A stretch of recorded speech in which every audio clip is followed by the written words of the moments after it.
Gabut, nggak ngapa-ngapain sama video ini, mending kita story of my life. Sebelum itu gue mau nanya, siapa yang kayak gue juga yang kalau misalnya datang ke suatu tempat nih, itu selalu mepet. Gue karena kecerobohan gue itu, karena sifat gue yang suka datang mepet sama waktu yang udah ditentuin, akhirnya gue ketinggalan pesawat. Ini kejadian waktu kemarin pas gue ke Bali, itu pas pulang dari Bali ke Jakarta. Pas kemarin ke Bali itu, gue pulang duluan bersama 4 teman gue lainnya. Dan yang pulang naik pesawat bareng di hari itu juga tuh, gue berdua doang nih sama salah satu temen gue. Kita udah tujuan, gue kan ke Jakarta, kalau temen gue ke Jogja, dan kita beda jam. Temen gue tuh jam 16.30-an, kalau gue jam 15.30. Itu kita makan dulu, jadi kita beli oleh-oleh, habis itu makan. Tuh udah kelar makan di jam 1 lewat. Cuma karena ngobrol kelewatan. Tadinya gue udah mikir kayak 1:30 cabut dari tempat makan buat ke bandara, jadi nggak apa-apa lebih nunggu lama di bandara dibanding gue harus buru-buru.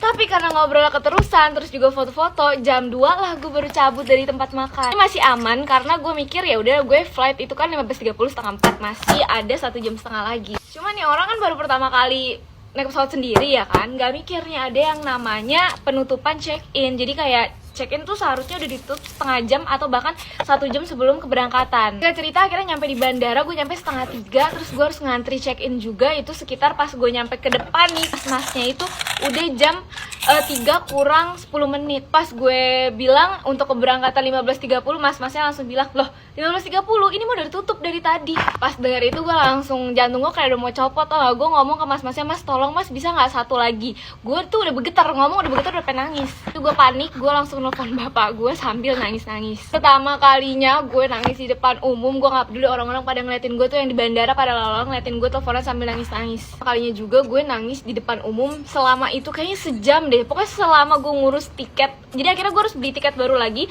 1,1, yang padahal tiket sebelumnya 1,2. Jadi kayak duit gue melayang sia-sia, dan gue bener-bener nangis parah itu. Mungkin karena abis nangis kan lama-lama, akhirnya di pesawat gue beneran tidur, capek nangis mulu.